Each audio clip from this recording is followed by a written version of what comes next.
careful with it, would you? And, pie. Thanks for saving me from the Chuck Norris marathon with the snack run, Karlee. No problem. Don't get me wrong. Sharing a motel room with him after a hunt is an awesome way to celebrate. But the man's choice in movies is iffy, even on a good day. What about mine? Digging into the law was not my idea of downtime after we cleaned out that nest. I'm coming back with nothing even remotely close to natural in it. Besides, I'm itching to take the wheel without your Mr. Backseat Driver and his comments. What? Someone's by the car. Of course. The one time he parks a mile away from the rooms. Really, Sandra? That's what you're going with for weapons? Well, Dean never uses them. Because throwing stars are as good of an idea as those films he makes you sit through. Oh, put the demon blade away. It's our old partner in crime. Hey, I guess you're wanting to tag along again? Well, come on in before Sam turns on the puppy dog eyes and makes me cave and bring him a salad, which I'm not going to do. I'm not a kale delivery system.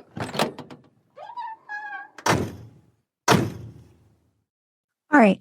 Well, you know Dean's house rules in Baby. Driver picks the music, shotgun shuts his cakehole, and the ones in the back enjoy the ride, idling in the Impala.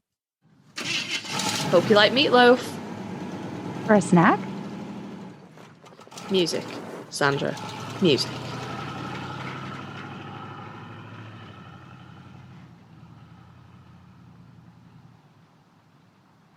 Welcome to Idling in the Impala, a podcast by and for lovers of supernatural and the fan fiction it inspires. I'm Sandra. I'm Karlee. This week's episode is a little bit different. We're bringing you some of our outtakes and ramblings from previous recording sessions. We thought you'd enjoy listening to some of our mayhem and madness. Well, Karlee, it's really just you ranting about stuff. I mean, it kind of is, yeah. Yeah, it kind of is. Sorry, not sorry? No, never be sorry for your ranting. So sit back and enjoy.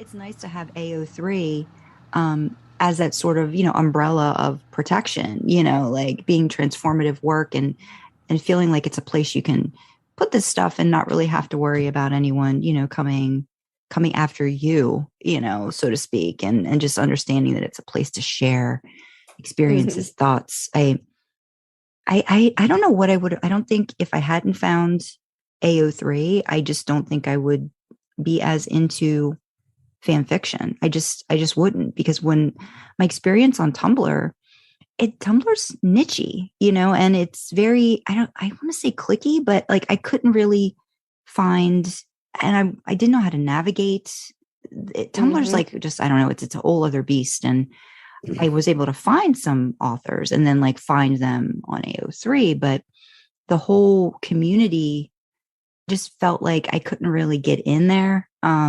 So like the levels, almost like, tiers of fanfic authors. And also like, I mean, not to knock Destiel, but like, that's all you find, like, in terms of Dean Winchester and Castiel, like, that's the ship on AO3. Like there's 100,000, I think there's 100,000 fics. I remember, I think Misha had made a comment that, Destiel's got like that much. And so then to be like, well, I appreciate Destiel and I do understand that, in the show, it's canon, at least and again, we could get into whole discussions about that because I know we've done that before threadwise. Yeah. But, I mean, if you squint a little bit. If you squint. But, I appreciate that that's canon and that people express themselves through that. But I want to express myself in a way where, I want Dean Winchester, primarily to be getting down with a female. Like that's what I really like and enjoy to read. And you have to do digging to really find it and find authors that love that too and express that. But it's there, it's possible. I think there was more of it from what I was finding on Tumblr, but then to be able to find it, use tags to find it on AO3 was it was just, I was like, yay. It was like, the heavens opened up. I'm like, oh, look, I can find some stuff that I really, that I really love and enjoy to write about. I ended up on AO3 sort of bookmarking various tags. So I have Supernatural like favorited. So, if you're on like the main page, not on like your dash, where the news and stuff is, there's like, if you favorite tags, it comes up on there. Yeah. So I have the Supernatural tag favorited, but then I have like different pairings favorited based on what I want to read. Because if I got to go through and be like, Dean and Destiel, Dean and Destiel, Dean and Destiel, Dean and Destiel, Dean and Destiel. Oh, we've made it through page 1. Dean and Destiel, Dean and Destiel. So like, don't get me wrong, there are some amazing Destiel fics out there. And like one of the ones that I sort of brought to talk about today is a Destiel fic, and it's freaking sweet. There's some really, really good ones out there, but I don't know. If I'm going to read Destiel, it's got to be AU. I can't read canon compliant. Interesting. Destiel. Okay. But then also I think just like adding, because I know in my first run through, I just think it's important to kind of stress too that if you do like fiction, kudos it. If you feel up for it, leave a little comment. It does a huge amount of I don't know. It makes me warm and fuzzy inside when I hear, when I read a comment. So I know that it's helpful, for any of your favorite authors, to give them that little jolt, maybe like, to continue with stuff. Because if you don't see that response, you don't really know if it's worth continuing to post. Again, for me, like kudos is great because I'm one of those, I like to lurk a lot. I don't comment right away. It takes me a while. And if I do, I'm usually already powered through a whole darn series. And then I remember, to comment something at the end. So that's just my little take on it. But I appreciate you coming and chatting with me today. This has been super fun. Absolutely. Hey, if you want me to co-host, I'm available some of the time now. I think we will have to do that. Again, just echoing what Sandra said, even if you don't want to leave a comment, I mean, we love comments. I love getting an email saying a comment has been left on blah, blah, blah. But if you don't want to comment, seriously, even if you like a little bit of it, even if there's just one line that you're like, hey, that's great. Hey, kudos. Because it's honestly, it's so good. For people out there that don't post any works on AO3, don't know how it works from the other side, we get emails. They come in the morning for me, my time. We get emails of everybody who's kudos our work in the last 24 hours. And it's so good. Yeah. Honestly, it makes my morning. And it's so good. Those of you who might be like regular readers, regular lurkers, and we see your name coming up again and again and again, and we're like, look, they like my things. And then you worry about them when you don't hear from them. I'm like, wait, what happened? We do.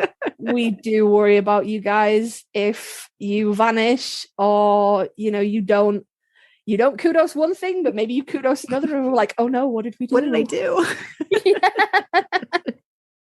Absolutely. There are names certainly in my readers that I look out for that usually come pretty early, and if they don't, I'm like, oh no, okay. Oh no, did they unsubscribe from me? Do they not like me anymore? That so is please. One part, of AO3 that really does bother me. Like you said, that it's hard to make that connection, and like you could leave a comment and then reply to a comment, but if you don't get, like within that certain time frame of like responding back, they may not know that you've commented back if they don't have their notifications sent. And it's like, if you want to try to make another connection, you kind of can't. Like, it's kind of, you have to throw like, here's where you can find me, like email me here, and maybe hope that somebody responds back to you or makes a connection, or you put things on your profile that maybe make people search you out. So it's a little frustrating that way. Like the whole messaging aspect of it. I haven't. Absolutely is. Yeah. That was one of the main things that sort of made me move over to Twitter to connect with Dee, because I was reading her stuff and we were talking comments, and then it'd be like days later and I'd have a thought that I wanted to share with her, and I'm like, well, I can't leave another comment. That's weird. There was no other way for me to contact her to be like, hey, I just had this thought or that thought. Yeah.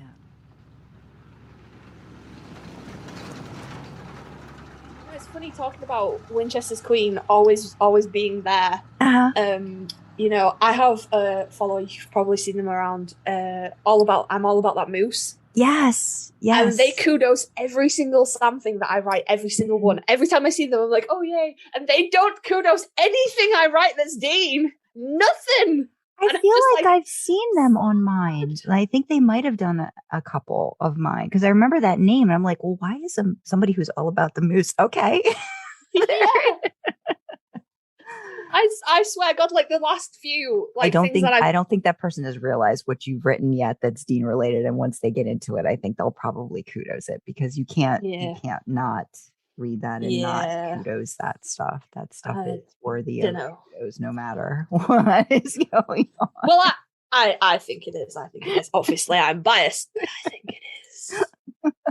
I think it is. I've had to leave poor Sam hanging for the last few days because I started writing it when I was getting over my sickness. And then we went on the phones at work. And I've got no brain left at the end of the day. Yeah. It's hard. So you're getting through a lot of new things and processes and stuff. And yeah, I hate when work gets in the way.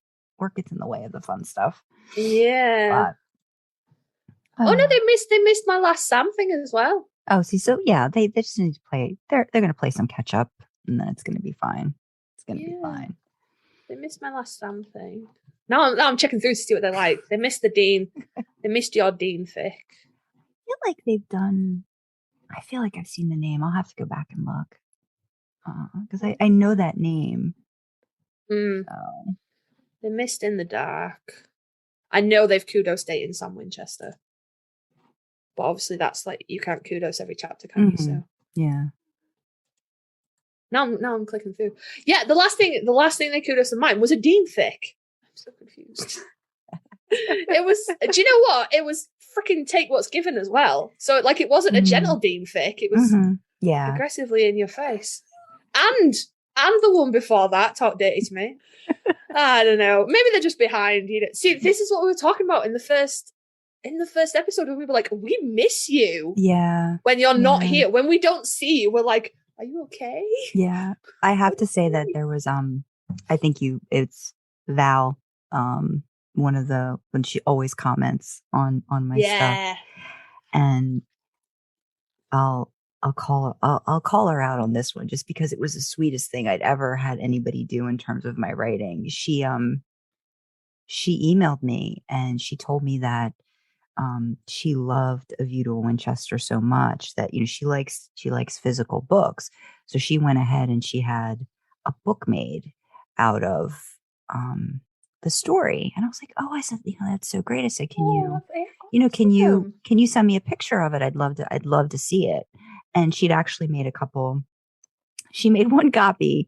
She actually made a couple copies and she sent me pictures of it. And it was the sweetest thing. And she wrote like a little dedication on the inside, like before she like knew what my pen name is for my romance novels and stuff like that. And she said she was going to like send it to me, but I believe she lives in France and she probably figured out because she made an extra copy and she was going to send it to me. And I'm pretty sure she figured out how much it was going to cost. Send over to me. I was like, no, I'm not going to do that. But it was so.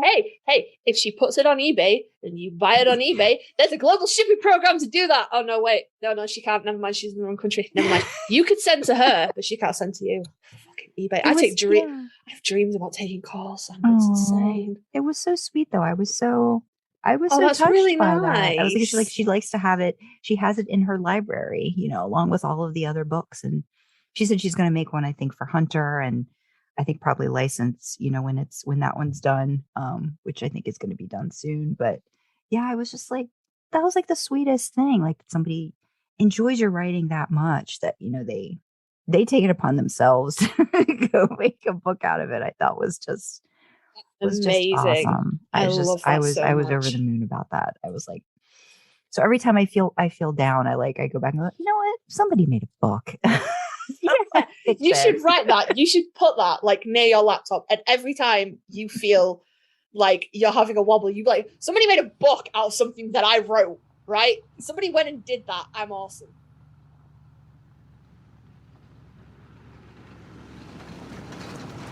Yeah, I think the tags were probably I remember us discussing the tags are a little like you're not quite sure like how the tag relates. Are you begging or do you have a begging? Yeah. That was a great line from D because I remember ranting she saw about it from that, a completely different and I was like, this is you can't tag it like that. I'm still mad about that. I'm still mad. I haven't tagged any of mine begging, and I legitimately have both of the boys begging in some of my stuff. Yeah. I'm gonna go remedy that. We gotta do an episode on tags. Yeah, we do. That has to be a thing soon. That. I think maybe after we get through maybe a couple more of these, I think like once this one goes out, maybe then we kind of like explore tags a little bit. And and maybe even like do like a little exercise going through some of ours and like what do we think we should add? And because my whole thing is, again, it works so much better with a one shot than it does with a really long story. Because a one shot, the tags, everything is going to be in or should be technically what you're reading. With a really long story, that tag might not show up until whenever. So I've seen some authors where they'll tag particular sections, but usually it's like, to me, that's just so much more work. But again, it would probably be worthwhile to do once things are complete, would be to go back and maybe like tag certain parts. This has this in it, this has that in it, instead of all, across the board, because I don't want somebody expecting something and then having to wait, 15 chapters for that to happen. And then that's like, okay. Yeah. So we definitely need to do a tag one. We need to do that. I always, like I said, I don't tag my stuff until the end because then I know what's in it. But if I'm doing something like Step into Christmas, which was more Want Your Bite, which was a few chapters long as well, I tag chronologically. So I upload it with the first set of tags for the first chapter, and then when the next chapter goes on, I update the tags and go on again. And I've seen a lot of authors be like, in the like notes or the summary of the story, just like check the updated tags, or tags have been updated, or they'll put it in the summary, tags updated as the story progresses, which I think is probably quite a good way to go about it. Yeah, I've done that a couple times too, but then I always tend to forget, like especially like if a character gets introduced, because then sometimes I'm like, do I want to put? We'll talk about it. It's one of those things you just don't know, like what the best way is.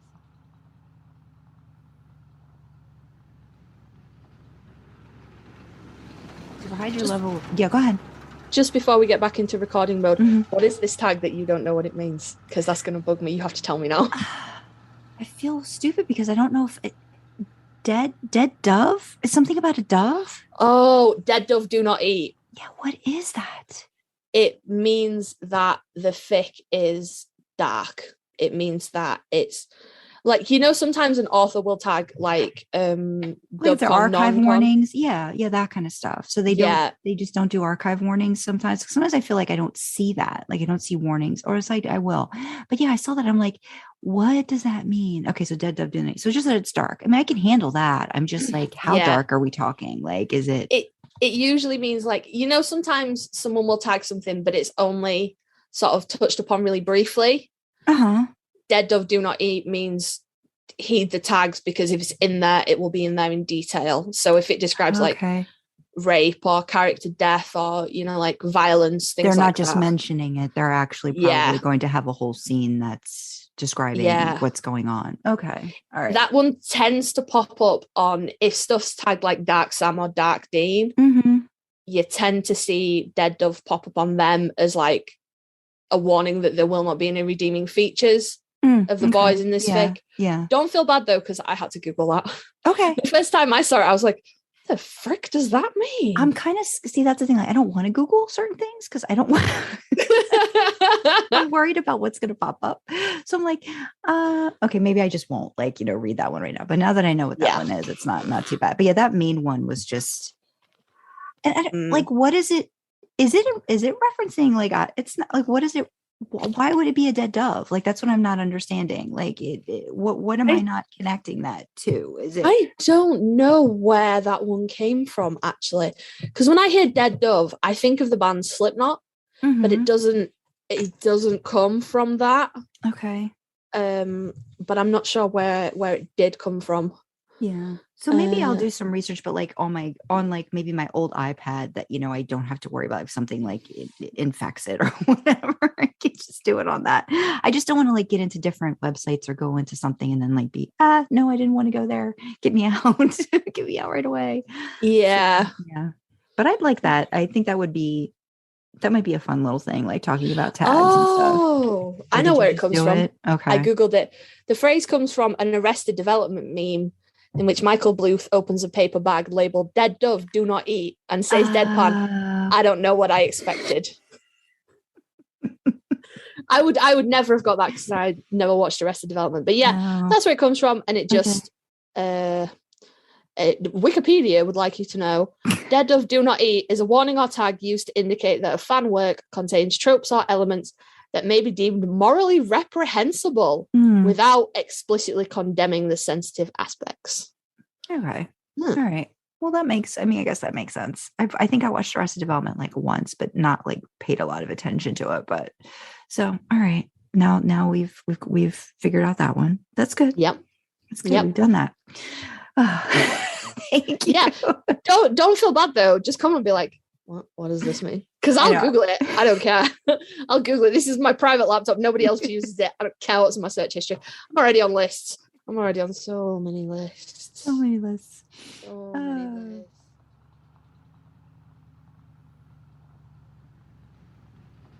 Take 2. And also, hey, go us. We didn't even go off track because we were talking about podcast stuff before it cut out. Yeah. And it's been like 35 minutes. So yeah.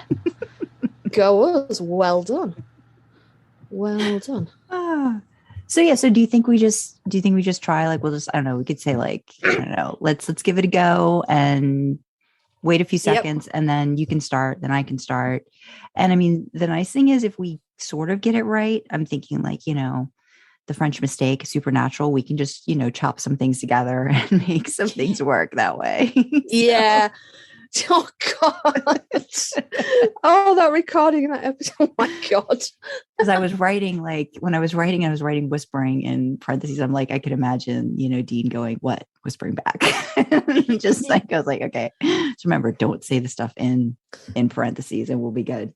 Yeah, no, I understand stage directions. I can do this. No, I didn't know if I could. Once I wrote it back. Should put a post-it note on the computer. Yeah. No brackets. Yeah, only words. Don't do that. Only words. So I'm just looking, and it doesn't look like there's any cats coming to rub themselves on the microphone. Okay.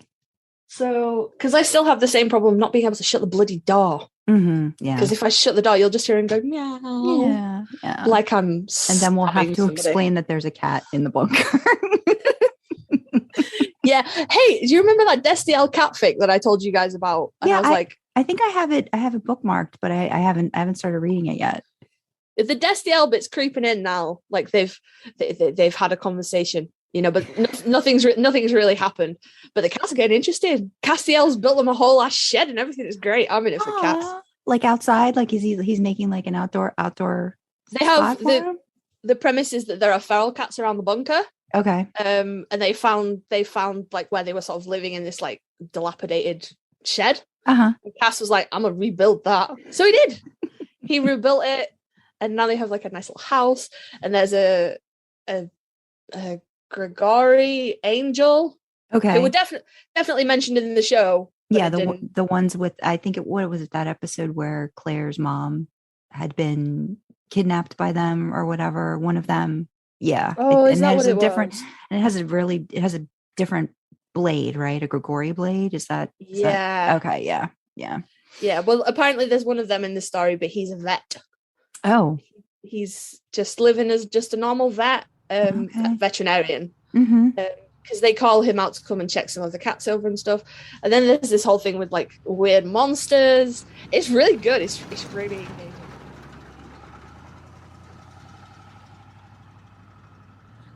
I think out of the three of us, I am the one that writes Sam. You guys, it's sort of exclusively write Dean, don't you?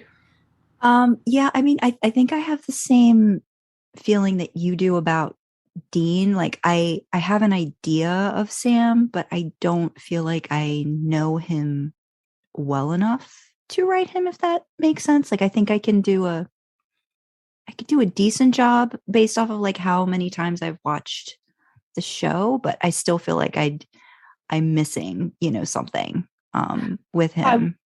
I would definitely be like, just go for it. Just find a picture of Sam or find a picture of Jared. Like that one where he's not the old sweatpants picture, but the new sweatpants picture for the Men's Health. Okay. You know, where like Dee was like, hey, have you seen this part? And I was like, babe, I wasn't even looking that far down. What the hell? Find something like that inspires you and just run with it, because that is what I did. And the Dean that lives in my head is vastly different to canon Dean. Hey, we don't know. We don't know. He might, he might not be, but my Dean is a good boy who does as he's told. Whereas my Sam is probably maybe more canon compliant.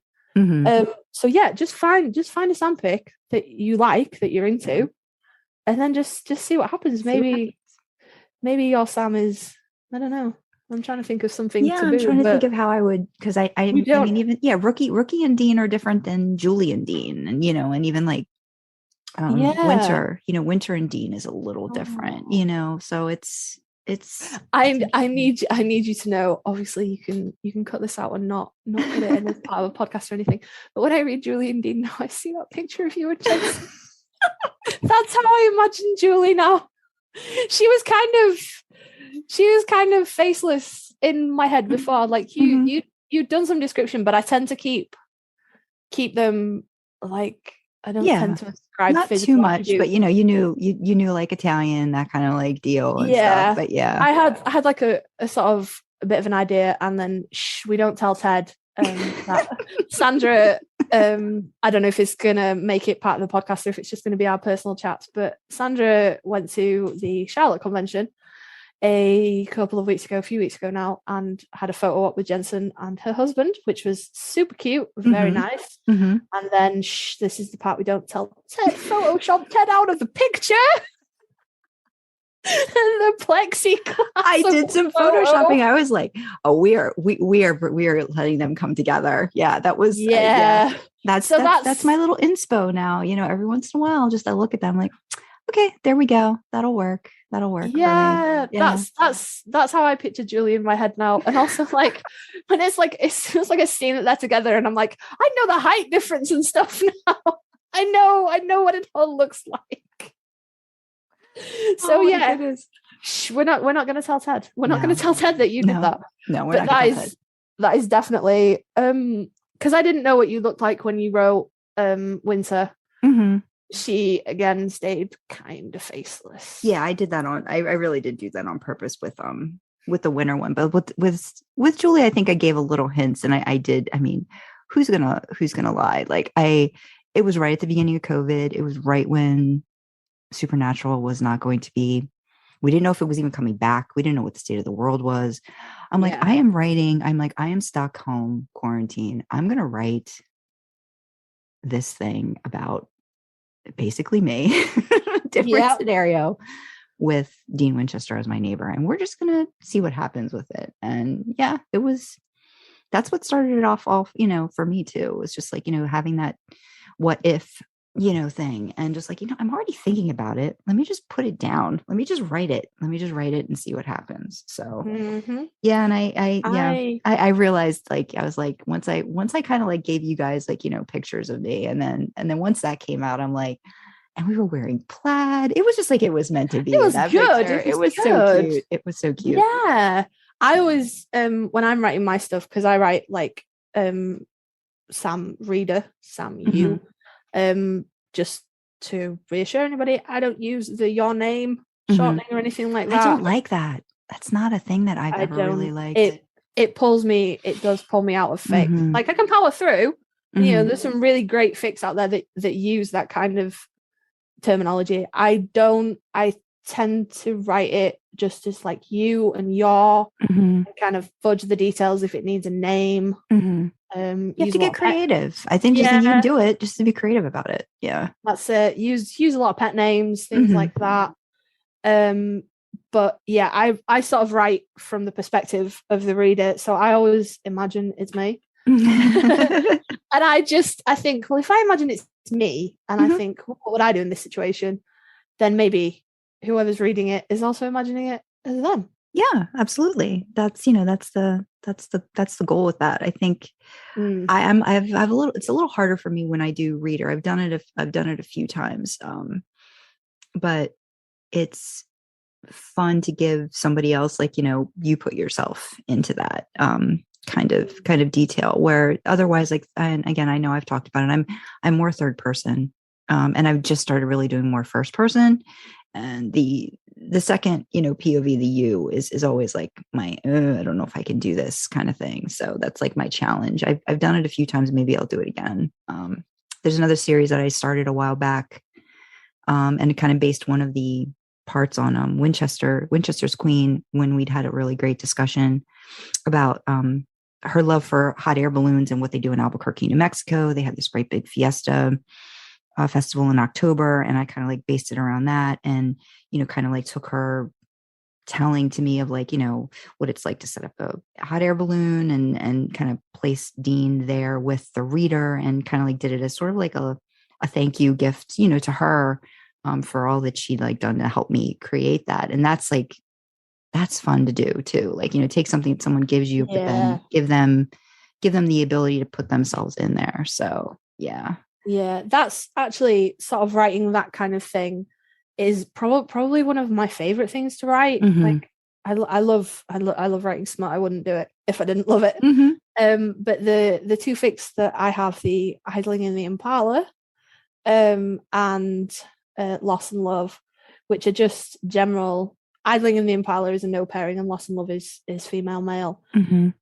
But they were written to give an experience rather than tell a story, and I really enjoyed that, because I think if you're telling a story, you have to focus on so many different things. But if you're if you're just writing an experience, it's much easier, and I find it really fulfilling. Yeah. Like writing Loss and Love, I'm not gonna lie, I was crying. I was crying while I was writing it. And then I was like, am I gonna dedicate this to Cafe or not? Maybe. You can imagine it's dedicated to Cafe if you want. Because I was so moved, and I was like, oh my god, she's so sad. I have to fix. Yeah. No, I was as soon as I saw that, and then again, I was like, I wasn't prepared for it, but I was in bed, and I was like, I opened up my computer, and I just started, like, before I even read it, I just started bawling, and I was just like, and then just the tears, it was so needed. It was just really like at that time, that experience, that comfort was necessary. And I so love that you did that. Thank you so much. I still love that. It was just, I think we've been chatting, and we'd had to go or something. And I was just kind of sat there like, I have too many feelings and I need to make them not be anymore. So my husband, I was still typing like 10:30. My husband was like, I'm going to bed. And I'm like, all right, I'm finishing this. It's like I'd like literally typed Grammarly and posted that one immediately, because I was just like, I couldn't do anything. I couldn't make it better. I couldn't fix it. I couldn't change what had happened. There was nothing I could say to you in our group chat. It wasn't, I couldn't put a band-aid of a Jensen picture over it, Yeah. There was nothing I could do. And I just wanted you to know that I was like, I get it. Yeah. I know this is the only thing I can give you. And it was so sweet. Yes, it was so sweet. I mean, anyone if this bit makes it into the podcast, we're an ocean away, So it's not like I can just be like, Sandra, I'm coming round and come and give you a hug and make you tea. So, but I really liked writing that. And Idling in the Impala was again kind of written for you and for Dee. Even though it came off the back of a silly meme, I was just like, this is what I imagine it would be like. And I think it's such a really nice thing to gift somebody something absolutely. Like that.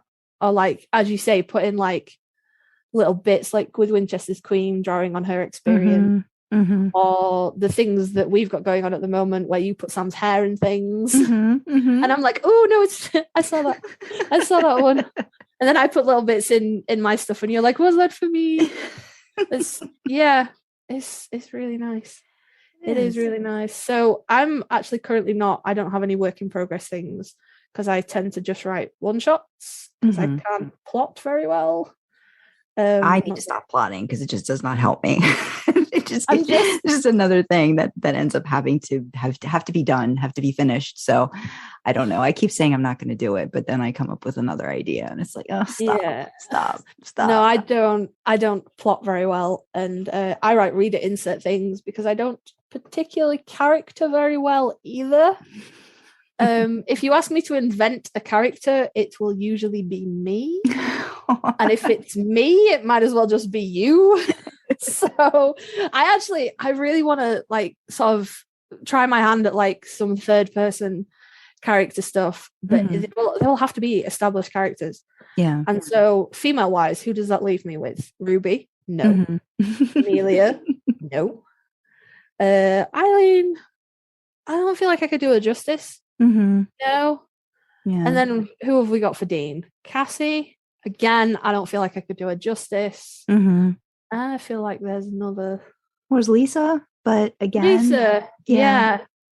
So that leaves me with the boys, and I'm not opposed to that, but I don't know how well it would go down with people who regularly read my stuff.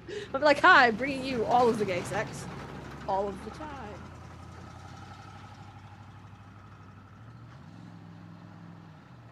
So do we want to talk about the wand? Because I did already do the recording for it. I don't know if you had a chance to listen.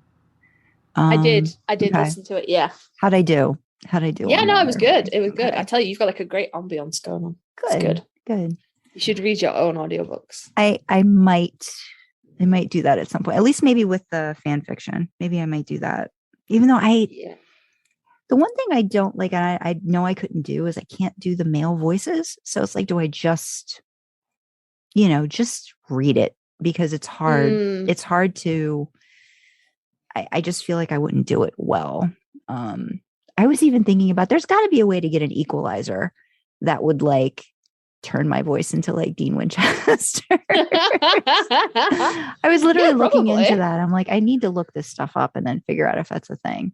Because as long as you get the inflection right, it's just a matter of how deep it is. It actually sounds like a guy. Because saying Sammy is really easy. Like that's all I could do is say Sammy, because everybody just does Sammy and it's supposed to sound like Dean, where everything else just wouldn't kind of ring as true.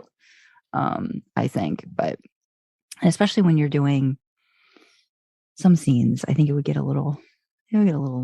be better to have an actual male voice. I could probably, I was going to say maybe I can get Ted to do it, but I was going to say, could you bully Ted into it? Could you be like, baby, read this? You know what I could do? I could just say, here's some lines all out of context. Just read that. And I'll just plug them in. Yeah, exactly. See, you could do this. You could trip him up. You could make him do that. He would know why, though. He'd be like, "What are you doing?" He'd be like, "What are you doing? Just go with me. Just go with it, honey." Baby, for the sake of the marriage, just read this. Read these lines. I'm not saying our marriage hinges on this. However, it would be really good for you. I always go back to it because he was one of the ones that always used to say it was like happy life, happy wife. And I always like throw that back at him like, if you want to make sure that you have a happy life, make sure that you have a happy wife. My husband is not one of those people. Yeah. He's not, bless him. Like he's very, very accommodating, but when he doesn't just give in willy-nilly. No, and he doesn't either. That's kind of one of the things that it makes me angry, but yet I appreciate it. Like he doesn't really give in. Like, when he digs his heels in, he digs his heels in. Again, I think Dean would be that way about certain things. Like there's certain things he's not going to give on, you have to be okay with it.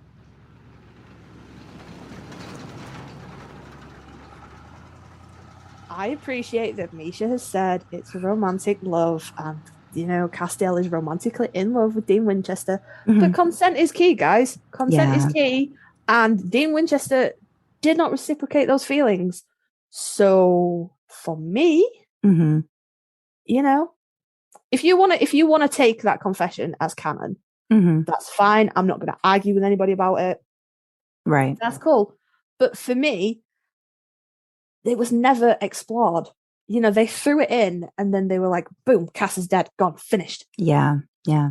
It's almost like a Destiel canon. It's like not quite the D part in the beginning. It's like you got the Destiel part of it, but they didn't give it a chance to breathe and actually, like, you know, let it play out. And, you know, there's some really great podcasts. I think I'd mentioned one to you called The Fangirl Business. And they really, I mean, they are Destiel shippers, and I loved listening to their opinions and their comments, and, you know, how much they loved and hated, you know, that despair episode, and then how devastated, you know, they were after the fact that there was nothing after that in the show that, you know, kind of made it come full circle. So it's hard, you know. That was kind of the thing for me, is that they had that big confession and they cut to Dean just kind of standing there, and then that was it. It was over, and then it was never brought up again. And I'm like, you had time to wrap up so many plot threads that were mostly irrelevant, but you couldn't do that one. You know, like, I'm not being funny. Despair was the last thing they filmed, wasn't it? Before they broke for COVID. Yeah. Y'all had like 4 or 5 months to be like, oh, maybe we should sit Sam and Dean down and maybe talk about it.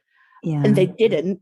So for me, my interpretation is it's not canon, but it's not like cast iron canon that a lot of people seem to think that it is. And I'm not going to argue with anybody. You know, if Destiel being canon is what makes you happy, then Destiel's canon. You know, it's cool. Yeah, that's fine. But for me, and I think it's really telling that Jensen has said nothing on the subject, even when he's been like directly asked at panels.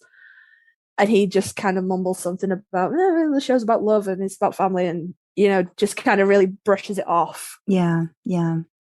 I think with just thinking about the whole process of the show in general and how many years it had, 15 years, but then all of the different showrunners, all of the different producers, all of the different writers. I was thinking about this the other day. Like, Dean is really, all the characters are, but like Dean in particular, like, every writer who's had a chance to work on the character or plots or relationships, they all come in with a different idea or view. And he becomes this amalgam of all of these things that it's hard to say, you know, he's really not one creation. Like, he may have started with Eric Kripke and had this, you know, beginning, but, you know, at the end, there were so many other people that participated in this outcome that everybody's going to have a different view. Like I think it's Robert Behrens who wrote a lot of the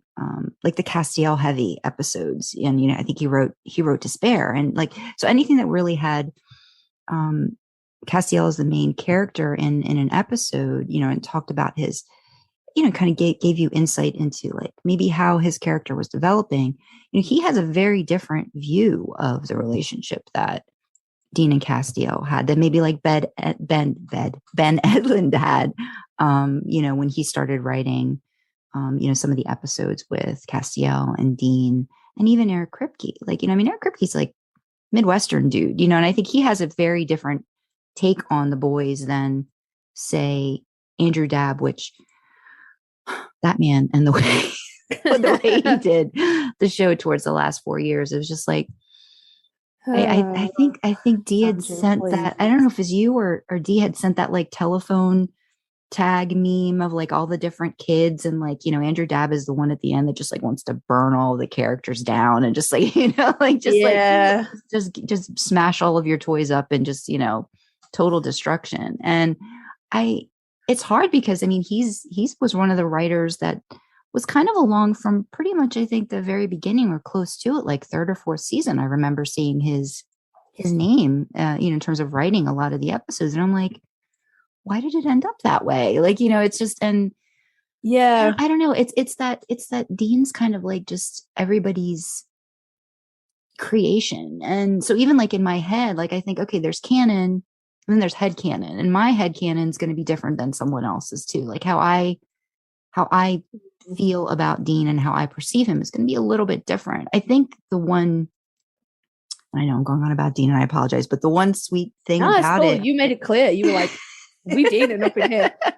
Sam will get his moment. Sam's going to get his voted. I am. I promise. I promise. But he's big enough. I could insert anywhere I choose. He'll take up some space. Don't worry about it. But I just kind of feel that, he's whatever you need him to be.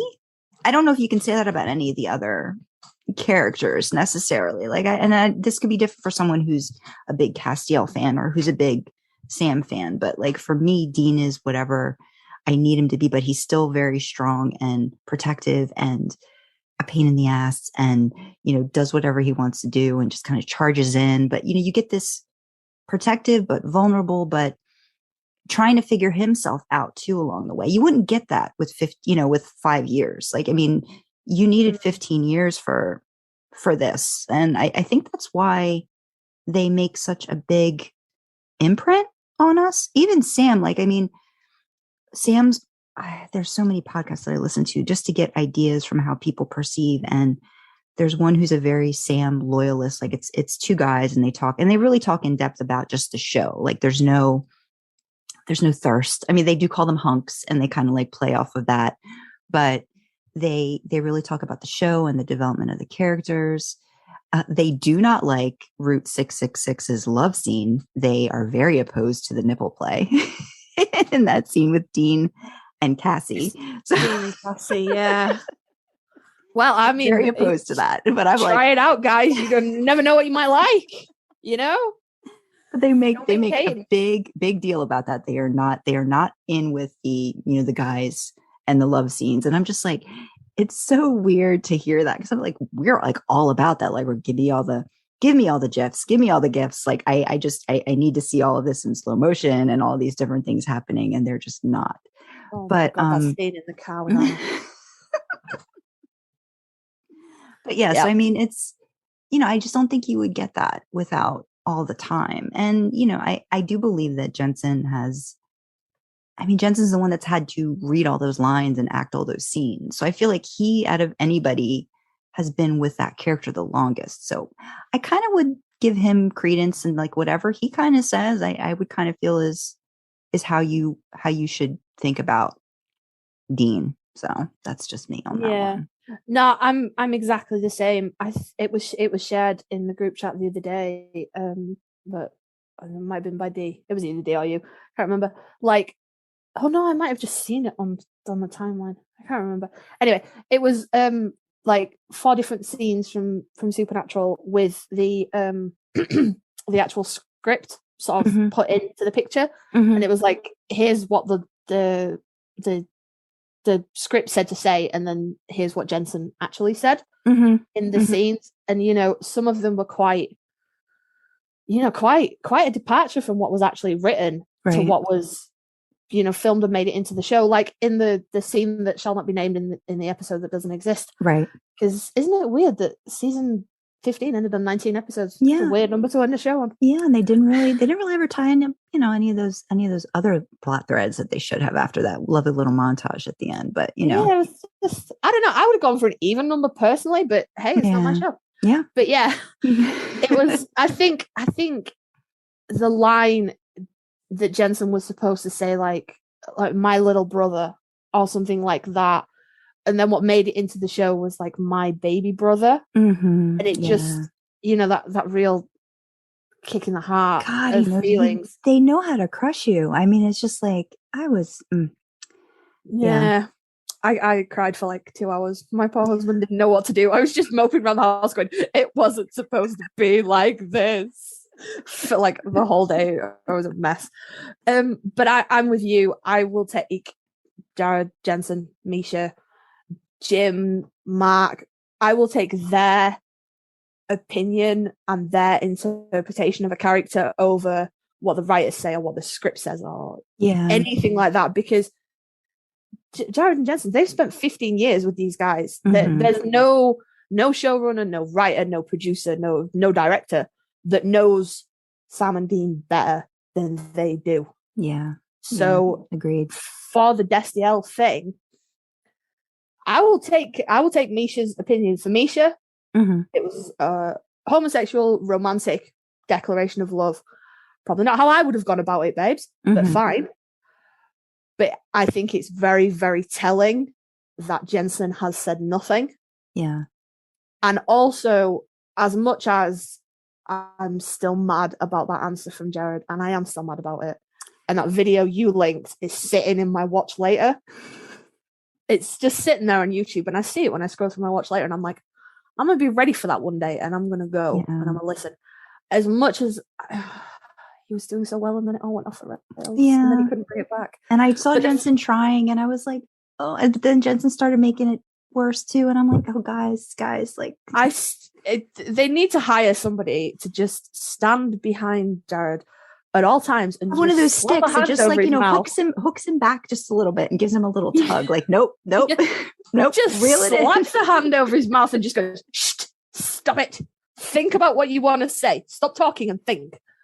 But for me, it was the like almost like the indignation. You know, he really jumped in and was like, that is not what it's about. That is not what this show is about. You know, it's about family. It's about love. And he was doing fine until he equated queer love with incest, and he lost me there. Not gonna lie, I was gone by that point. I was like, please stop talking, Jesus, shut up. But up until that point, you know, the real sort of spirit he went in to, you know, dispute that point made me think, I wonder if they've had a discussion in the background. And Jensen, because if Jensen says now, nah, it wasn't. That's not what I think Dean took from that. Oh, the family is going to explode and he's going to be homophobic forevermore.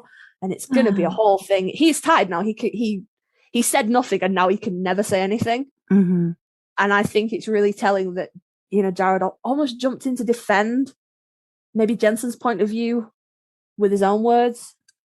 And it just didn't work. It just didn't work. It was cool right up until that bit. Like, I was with him up until that bit. I was like, I'm with you. I can see what you like. Yeah. Because they have always said the show is not about romance. It's about family. It's about the brothers. It's about family. And yeah, there've been girls along the way, and that's fine. But I think a lot of people focusing really heavily on that last confession, like that is the making of the show. I'm like, it's not though. Yeah.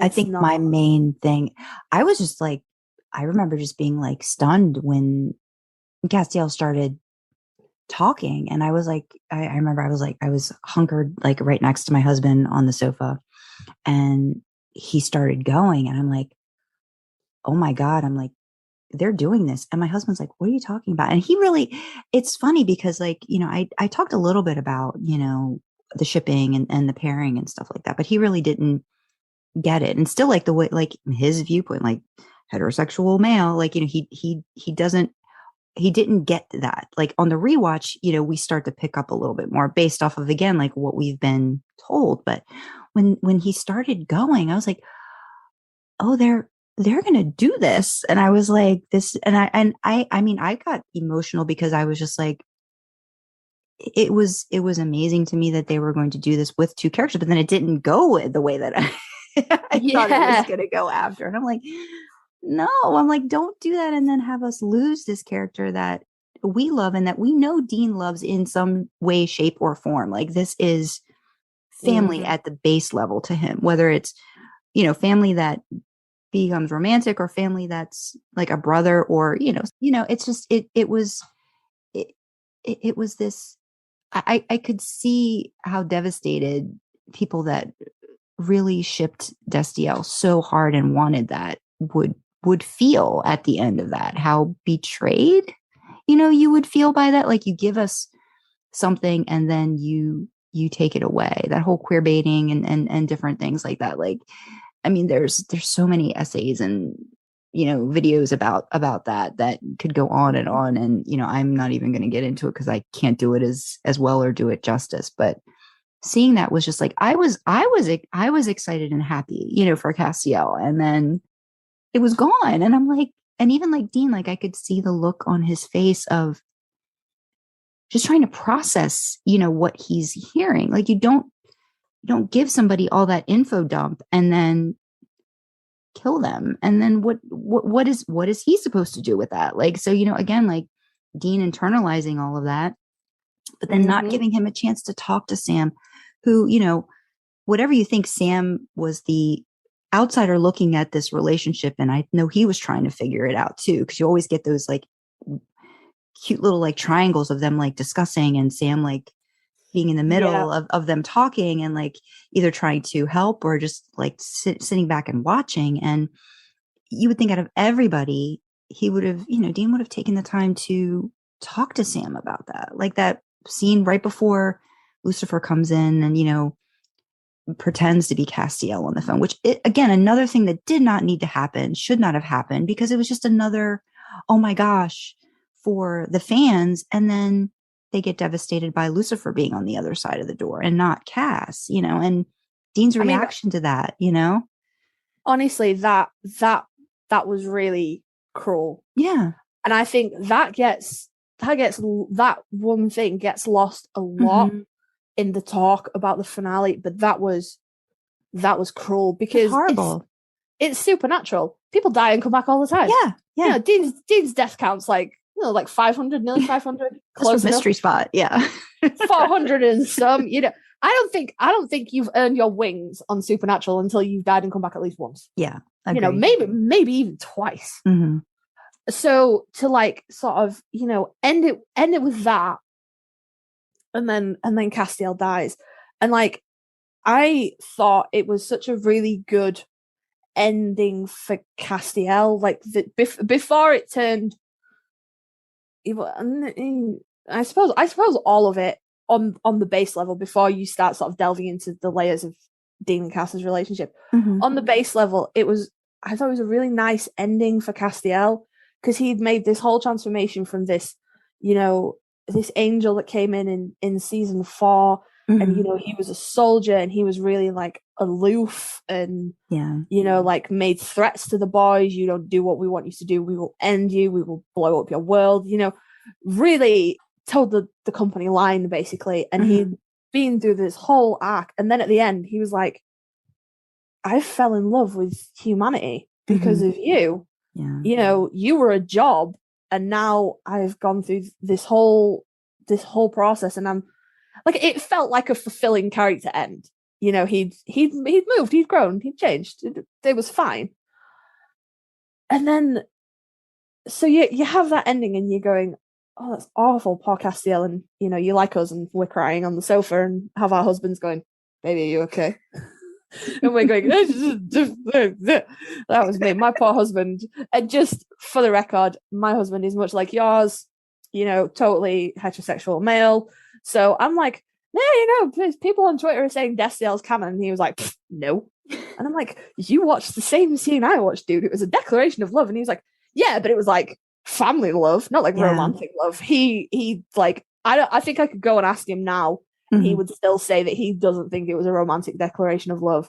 Yeah. But he's picky about that kind of stuff. I like to torment him with like popular ship pairings of like TV shows that he likes. Like he's a huge Walking Dead fan, and I'm like, you don't even want to know how many Rick and Daryl fics there are out there. And he's like, oh my god, shut up, because I'm mean. But so they had this whole ending for Castiel, and then obviously there was like the gap in the airing because of COVID and everything. So everybody knew, was talking about it, that Jensen had made changes to the final episode through the lockdown. So you've got like Supernatural, everybody comes back. Nobody, unless you're a girl, then you tend to stay dead. Yeah. Mentioning no names. Aaron, Joe, Charlie. If you're male, you tend to come back to life. Yeah. So we've got that. And then we've got the whole COVID lockdown. Nothing had been filmed for the finale. Everything was up for debate, discussion, and change. So we come back, we're doing the final 2 episodes, and then they throw out that, genuinely awful, like, Castiel voice. And everybody was going, oh my God, he's back. Mm-hmm. Because that's just such a normal thing. Like, people die every day. Yeah. And then it wasn't. And I just think that like I said, it goes undiscussed, because when people talk about the finale, they tend to talk about the episode that shall not be named rather than the sort of season 15 finale. Yeah. And it was just so needlessly cruel. Yeah, it was just like a twist. Just once the knife's in, like, you don't need to twist it. Like, you just don't need to do that. Yeah. And I feel like they just that scene sticks with me a lot as being like one of the things that I hate the most about. I mean, there's a few things about episode 19, but that one in particular, they had a chance to talk about things and discuss. They really could have, and they could have done more, in the one episode that didn't happen. They just kind of gave everybody a little bit of time to spotlight, that, and not just we're gonna go. We could just, this would be another hour. Yeah, it really would. I just think, for me, when we talk about the ending of Supernatural, for me, it ended with them driving off into the sunset. Mm-hmm. Yeah. And you don't know what they're gonna do. Yeah, they've defeated God. It's cool. They've sorted Jack out. It's all gravy. You don't know what they're gonna do. Are they gonna drive off into the sunset and keep hunting monsters? Are they going to go live an apple pie life? Mm-hmm. Are they going to go and get really, really, really drunk? Probably. But it's that kind of ambiguousness, because, okay, yeah, they, like, I think Dean was supposed to be like 41 at the end of 15, not at the episode that should not be named. Mm-hmm. I think the character, we still don't know about that, right? They nobody can decide how much time has passed with that one either, which is another annoying little factor. Again, but it's like, perception. It's how somebody views it, I mean, they really could have locked that down, though. They had like an additional 5 months. They really could have been like, 10 years later or whatever. Because they do that all the time, like 24 hours earlier, 3 days later, a week. I'm like, okay, come on, just make a decision on that one. You give us something. I don't know. I feel like they wanted to leave it open to interpretation. Mm-hmm. Like as sort of loose as possible, so people could go, oh, hey, it's 10 years down the line and they've had this wonderful life, and Dean's eaten all the pie he could ever eat. Miracle would not be that spry. Miracle would not be able to jump on the bed. Absolutely not. Later. We'd be lucky if Miracle was still there. Exactly. But it's like you could have given a definitive date. Yeah. So for me, I have to take 19 as the series finale as well, because they drive off into the sunset and it's got that beautiful montage of everybody that we've lost along the way. And it could have ended right there if they had not done that episode that we won't talk about.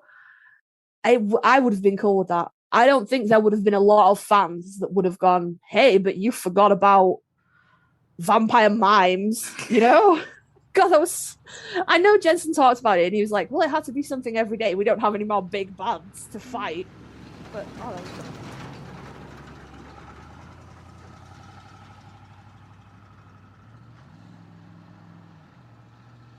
See, we all could have been spared the scene that didn't happen in the episode that never aired. Yeah. We could have been spared the Dean wig. Yeah. And then they left it open. And they made, honestly, they made more questions than they answered with that episode. Because it's come up a lot in cons. Sam's son, Dean Jr., had the tattoo. Mm-hmm. Was he a hunter? Did Sam keep hunting? All you had to do was just give the kid long sleeves. Or just not even put it on there. And I'd show it, yeah. Well, the boys didn't show theirs, did they? So, if Sam's son had the tattoo, he had it on his chest like his dad. Because the kind of thing is like, I think, I know that we're going to talk about like Dee and Rookie and sort of bringing that together. But she did a really clever thing in the start of Rookie when Dean takes her to get the tattoo. And he's like, no, you have to put it somewhere that no one can see. Because people that see it, who know what it means, it makes you a target. Mm-hmm. And I always thought that was really clever, like, because it's right, isn't it? Yeah. Sam's son's walking down to, I don't know, Walmart or whatever. All it takes is, because we don't know, again, a question that was never answered. a monster's still there? Did Jack destroy them all? Mm-hmm. We don't know. So he's walking to target. All it takes is a demon to be like, aha. Yeah, just a demon at the cashier, like just seeing that and then like, oh, we got one. Yeah. So all they had to do was just not do that. And I realized it was done as like there's a next generation of Winchesters. But it made more questions than it answered, guys. Yeah, we know there's a next generation of Winchesters. You put that silly thing on his little dungarees when he was a baby. I'm just get my mum's soapbox out for a minute. You don't do that with anything because someone who wants to nick your kid knows his name now. Yeah, yeah. And not every parent follows that. I appreciate that. I have friends who have those little dummy clips with the names on them and stuff. Yeah.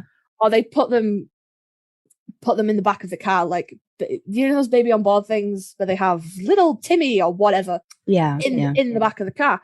And when I was pregnant with my oldest boy Jay, I was in the supermarket with my mum, and we were in the car park, and she was like, "Look at that!" And it was one of those personalized little baby on board things, and she's like, "Anybody wants to take that kid, they know its a name now. Don't ever buy anything like that for Jay." Mm-hmm. And it really stuck with me really hard. So I've never given my kids personalized things that they would wear out of the house. Right. Like they have my oldest boy is too cool for that kind of stuff now, but he had like a door plate on his door. So Jay's room. Has one on his door because he's still little. Mm-hmm. They've had like pajamas with their names on and stuff, but it's all been in the house. Right. Because I just could not get that out of my head that if I put them in something with their name on, all somebody who wants to take them for any reason has to do, they've got their name. Yeah. Young children respond to that. It's like they say don't put the pet's name on a tag if your pet goes outside for the self-same reason. Mm-hmm. So it's this really cute scene, Sam and Aileen fight me and walking through the park with baby Dean, and I've realized they needed us to know that he'd called the boy Dean, but all I could think was, oh no, someone can take that child, please don't put those dungarees on him again. But the fact is, like, they had a montage. They could have found another way to like show his name. They had him studying. They showed pictures. They could have had something, with a picture on the mantle and Dean Jr.'s name somewhere, like even like, let's say he won a trophy doing something or something like that. Like there could have been other ways to keep it. And again, I know it wouldn't have been the same impact of seeing that baby and knowing that baby was named after Dean. But I still think, that didn't ring true to like Sam, like, and his wanting to protect it. Because if you want to protect your family and you're telling your kid to get a tattoo, but yet when he's like a toddler, you're sticking his name on his jumper and like, not thinking anything of it. It's like, and it, Eileen would not have gone for that either. It just wouldn't have been a thing that she would have done. So, I mean, if they wanted to keep it, to still be quite a young child, it's really popular in America to do those little boards, isn't it? It's my first day of kindergarten or whatever. I see this all the time. Just have a picture of that. Or just in the nursery, the same way that, I'm going to forget her name, Jack's mom, how she put Jack's name like in the mural. Yeah. Just do something like that. Like, they're very creative with set decoration and all of that. Like they could have done something like that and it would have been immediate and you would have known, that it was Dean Jr. But again, like this is all that would have been so good though. This is hindsight, us playing, quarterback and all that stuff, like after the game is done, like, there's so many different ways they could have done it. But I agree, some of it just didn't feel like something that Sam would have done.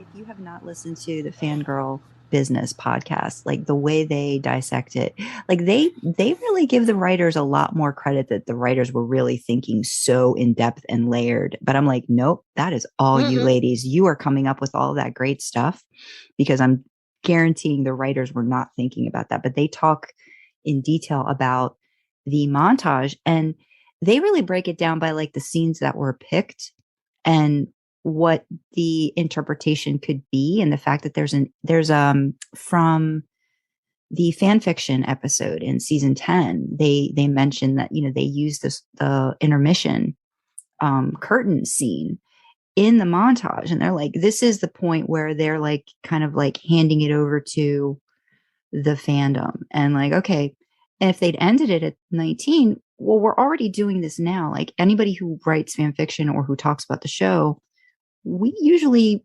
not everybody, but we see it being different, like having different endings for them that are more satisfactory for what they deserve, and it really would, I mean, it wouldn't have been perfect, but I don't think any series that's been on the air that long would have been perfect. You're never going to please everyone, but it would have given us that, like you said, riding off into the sunset, very similar to the ending of fan fiction, that episode where they ride off and it kind of like, goes and it mirrors that mural, that sweet mural of like the road so far, like in the background, and they kind of do the same thing. And it's like, you could have just had them do that and just leave it up to everyone else as to what happens and give them those endings that, yeah, it's, and we all would have been spared that wig. Yes. We all would have been spared. We all would have been, oh God. They had to have enough budget. Joan, there's a part that there genuinely is a part of me that thinks, like Misha, Misha wasn't there, but somebody must have gone, nah, tell him it's this one. Like as a prank that they did on camera for once. Like that, there has to be. I have this vision of Jensen just going to wardrobe and being like, right, okay, I know you've got that one right, but imagine if we use this one, and we're not going to say anything. We're just going to be like, yeah, no, this is the wig for older Sam. But I don't see how Jared would have been okay with that. I just don't see him like putting that thing on and being like, this is how Sam's hair would have turned out. Like, I don't see that. It really wouldn't, because I mean,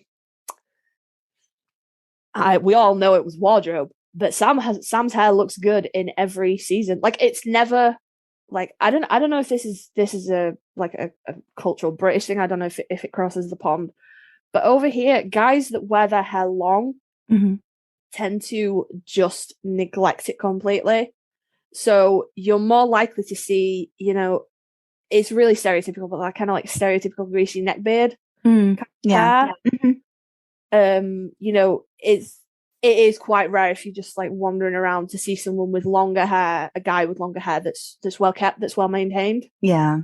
And Sam's, it was always clean. Yeah, it was always great. I mean, we need to do a ranking at some point of like, Sam hair, because we know which season you think is number one. But I mean, season 8, always we stop talking, innit? But like even in the early seasons when he had that like weird Bieber fringe going on, it was weird. The very early seasons, it was clean, it was maintained. It looked like he'd shown it a brush at some point. Yes. Like it had seen a brush at some point in its life. One thing about Mystery Spot that I appreciated was you could see Sam's hair had not been washed or taken care of. As the scenes go on, that's the one thing that I was like, it's been a long time that he's been getting up and probably not even showering. I said, look at that boy. His hair is greasy and it does not look like typical Sam hair. So he takes care of his hair. Yeah, exactly. I've said it about Jared. He kept his long hair, between, he could have at any point petitioned for Sam to have a haircut. Yeah, because I know they wanted to juxtapose the brothers in the beginning, that Sam was, like he was in college and he was being all liberal, and Dean was still kind of living the regimented life with John. Yeah, military style cut. Yeah. After that, he could have done anything. They really could have cut Sam's hair if they wanted to, but Jared didn't cut it. So obviously, in real life, he enjoys having his hair that long, or his wife enjoys having his hair that long. I don't know. Yeah. Oh, goodness. I definitely had a point I was going with there. I threw you off with Mystery Spot and that's about his hair, the wig, and just not being kept, and all that kind of thing. And I think it has a correlation too, like if it's long hair and beard, I feel like that's where it gets kind of, for some people, like they don't maybe take as good care of it. I kind of feel like you got to go one or the other. Like my husband has a beard, not really long hair. And I feel like he tries to take care of his beard more. I feel like if he did the hair and the beard long, that's where it would kind of get off the rails kind of thing. My husband has both. He has long hair and but he's also married to you, so he knows what he needs to do. Yeah. I've got to say, his hair is the one that if he's going to let something slide, it's the hair. Mm-hmm. Very protective over the beard. Like our bathroom is full of beard stuff. So many beard things in there. Yeah, I remember the point. Thank you. I remembered my point. So in the show, obviously, Sam, the character, obviously enjoyed having long hair, and he took care of it. 15 years he took care of that hair, and he endured the mocking from his brother. Mm-hmm. And I put it in the group chat. Dean's hair doesn't exist without a hairbrush, a hairdryer, a comb, and some product. But let's all rip on Sam for his long hair when we know you're 30 minutes in that bathroom, Dean, sorting it out, while Sam's just there like, man, it takes me 5 minutes to run my fingers through it, friend. Yep. No, so, I agree. I just found that so strange that they would be like, nah, Sam would he'd just let it go wild. Instead of Sam would shave his head in grief, Sam would cut his hair off, Sam would never cut his hair again because his brother loved mocking him for it. Like, there are a lot of places they could have gone with Sam's relationship to his hair and his brother. Yeah. And Doc Brown was not one of them. Yeah. And especially since he actually, like, just knowing that there was a connection, the scene, with the horrible wig where, like, he's going to sit in the Impala. So if he's there, there's a connection with Dean that he hasn't let go of yet. Mm-hmm. And so I would think he wouldn't have given up, all of those other things about himself. Like, I don't think it'd be in like total despair. It'd be like, he would have kept going as far as he could, like he was told to do in the episode that didn't happen, but still, like he would have kept going. And I don't think that would have been something he would have let slide. So yeah, it was really weird. I just weird. They could have just sprayed something in his hair to make it look a little gray. They could have dyed it a little bit. I mean, there's so many things that like male like hair products that are so much simpler than what women have to do to their hair. And I'm just like, they could have done something. It just could have been like salt and pepper. You know what I mean? Like it could have been so many things, but no, we went all Doc Brown, didn't we?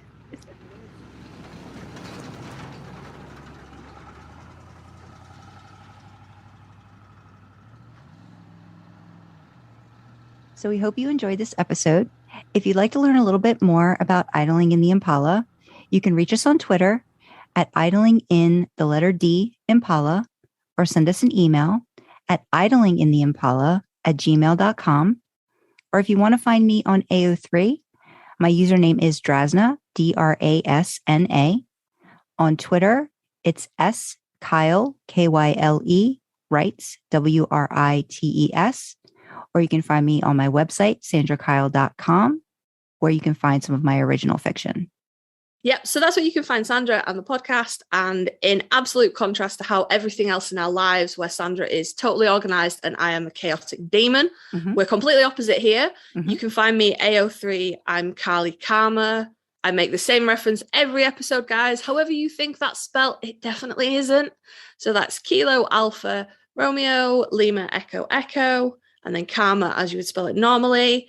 I'm the same on Twitter, Karlee Karma. I've got the same profile picture in both places as well, in case you think, hey, I wonder if I found someone with the same weird name twice. Probably haven't. It's probably me. So reach out, contact us about the podcast, contact us personally, come give us a look on AO3, tell us if you hate what we do, if you love it. Just reach out, get in touch, let us know what your thoughts are. Thank you very much for listening. Thank you so much. And we hope to talk to you again soon. Bye. Yep. Bye, guys.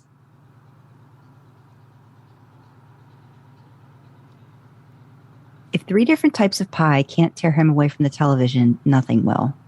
God, I hope the movie's done by now. All I know is I am deserving of some hair care tonight. By hair care, you mean running your fingers all through Sam's? Absolutely.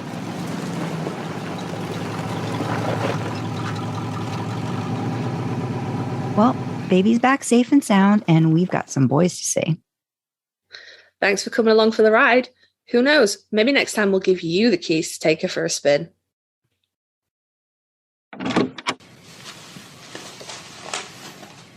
Where's the pie? Look at these chemicals.